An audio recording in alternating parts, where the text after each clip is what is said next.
we've been talking about all the Republicans that are desperately pleading with Donald Trump in private and in public on Fox News and other right-wing media outlets to stay on message. And yesterday he had an opportunity. Okay, Donald Trump goes to North Carolina and he just needs to talk about policy, not know about policy. They wrote all the words down for him. All he has to do is read them and not ad lib and not go off on tangents.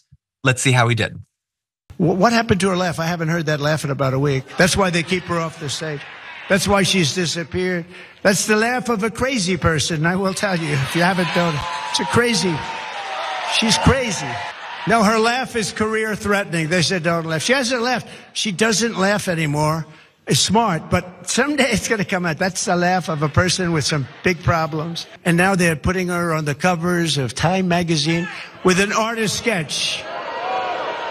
They don't use a picture. You know, we spent probably $100 million on beating him. Then we had a very good debate, and he's getting out. He's getting out. In fact, they're not even giving him a good spot to speak. You know, when he's speaking on Monday, Monday's not that's the worst day.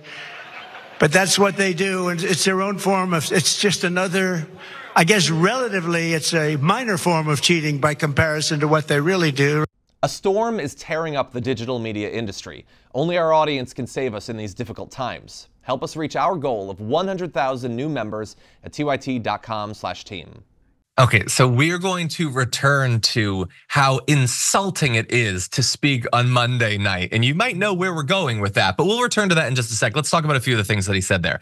So first of all, he has to talk about the laughing because he knows now that laughing Kamala is not a winning line, okay? The fact that we're experiencing joy over here, when you mock the laughter, that doesn't make us feel bad, except maybe a little bit briefly for you. So he knows that it's not an effective attack, and it makes him so mad that it's not. So he's just gonna keep doing it because it's not moving the numbers, but it gets people in the room to clap and to cheer and to holler and all of that stuff. And that's all he can get right now. And so I guess that's what he'll take. I like that one line though that he had where he's like, that laugh, man, that's career threatening.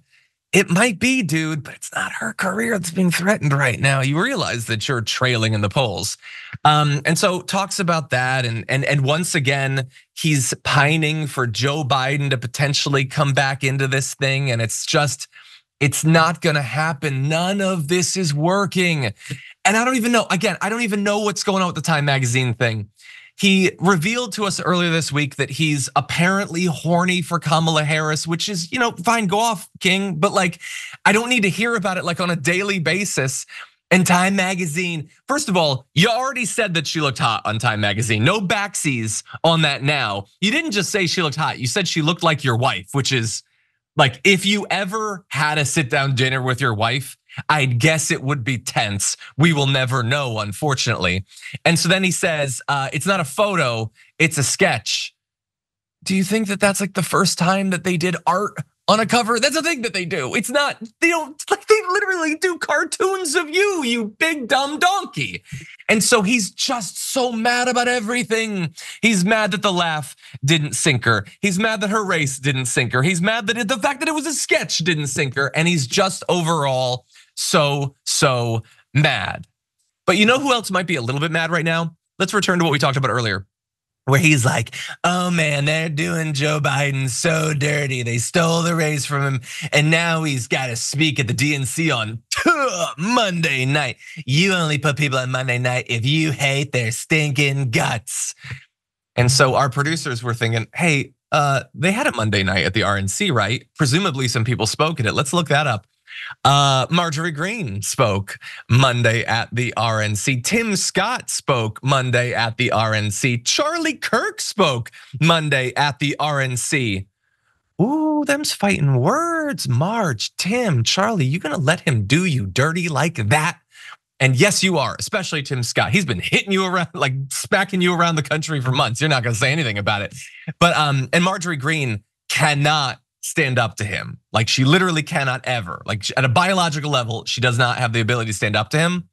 But I hope that she sees that, and I hope that it bothers her. And I hope that she's watching this right now. There's a chance that that's true. But anyway, he's really gonna stay on this thing of the Joe Biden, because he really hopes that somehow Joe will swoop back in. And look, to his credit, or in defense of Donald Trump, Joe has like sort of revealed recently that he is mad at being pushed out, and he doesn't want to stick around after Monday. It really seems like it was him that said, I'll be there for Monday, but not after. But like, that does maybe lend a little bit of credence to Donald Trump's conspiracy theory, and might keep him pointlessly focused on that for a few more days. But he truth socialed, Kamala Harris wants nothing to do with crooked Joe Biden. They're throwing him out on the Monday night stage known as Death Valley. Who calls it that, man? He now hates Obama and Crazy Nancy more than he hates me. He is an angry man, as he should be. They stole the presidency from him. It was a coup. And again, that's not what a coup is. That's not at all what a coup is. And I have no doubt that he's mad. Joe Biden, despite his public persona, has a reputation as being a bit of a curmudgeon. That's not really a shock to anyone. But it's not gonna save you, Donald Trump. He's not gonna swoop back in. The only person who can save this thing for you is you. And I speak purely hypothetically, because I don't think there's a chance in hell of that actually happening. But if you could just stay on message, you don't even need to come up with the message. They'll give you a message. You just say the message, maybe you could win this thing.